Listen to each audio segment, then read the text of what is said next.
पहिले म सोच्थेँ सबैले मलाई मन पराउँछन्।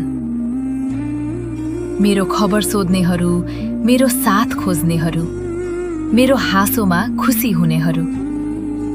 तर बिस्तारै जीवनले एउटा सत्य देखायो। सबै साथ दिनेहरू आफ्ना हुँदैनन्। कतिपय मान्छेहरू तिम्रो खुसीको लागि होइन, तिम्रो मन बुझ्नको लागि होइन, उनीहरू केवल आफ्नो आवश्यकता लिएर आएका हुन्छन्।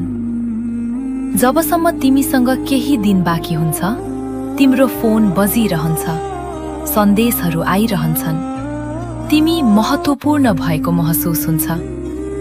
तर जुन दिन तिमी आफैलाई कसैको साथ चाहिन्छ, आफैलाई एउटा काँध चाहिन्छ, त्यो दिन धेरै अनुहारहरू हराउँछन्, धेरै आवाजहरू मौन बन्छन्।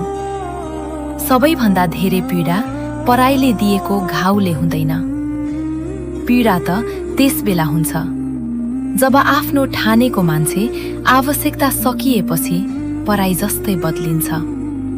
त्यसैले आजकल म शब्दहरूमा होइन, व्यवहारमा विश्वास गर्छु, किनकि यहाँ साँचोको लागि होइन, खाँचोको लागि मात्र बोल्छन् मान्छेहरू।